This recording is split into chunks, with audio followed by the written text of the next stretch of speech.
ঢাকা বিশ্ববিদ্যালয়ের রাজু ভাস্কর্যের সামনে আছেন আমাদের সহকর্মী সৈকত সাদিক। সরাসরি কথা বলবো তার সাথে। সৈকত, আন্দোলনকারীরা এখন কি বলছেন? আমি পূর্বী, আমি অগ্নি, আমি সৃষ্টি, আমি ধ্বংস, আমি লোকালয়, আমি শ্মশান, অবসান, অবসান, আমি ইন্দ্রাণী সুতো হাতে, চাঁদ ভালে সূর্য।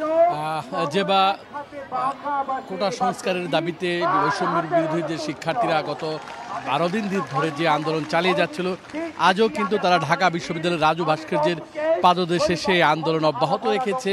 এই মুহূর্তে রাজু ভাস্কর্যের পাদদেশে ঢাকা বিশ্ববিদ্যালয়ের যে সাধারণ শিক্ষার্থী, তাদের পাশাপাশি কিন্তু ইডেন, ঢাকা মেডিকেল, 7 কলেজের শিক্ষার্থী, সরকারি কলেজের শিক্ষার্থী, জগন্নাথ সহ বেশ কিছু শিক্ষা প্রতিষ্ঠানের শিক্ষার্থীরা এখানে কিন্তু এই আন্দোলনে যোগ দিয়েছে এবং তারা কোটা সংস্কারের দাবিতেই তারা এই আন্দোলন চালিয়ে যাচ্ছে।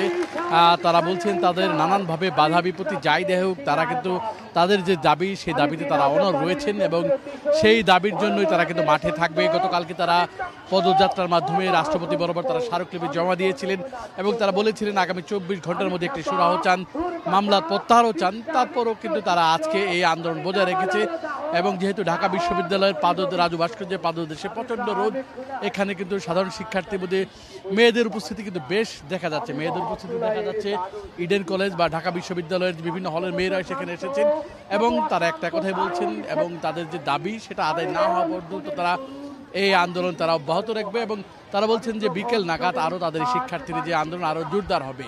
এই হচ্ছে যে বা এই আন্দোলনের বা এই আজকের যে কর্মসূচির সর্বশেষ পরিস্থিতি। দর্শক, ঢাকা বিশ্ববিদ্যালয় থেকে আন্দোলনের সর্বশেষ পরিস্থিতি জানলাম সহকর্মী সৈকত সাদিকের কাছ থেকে।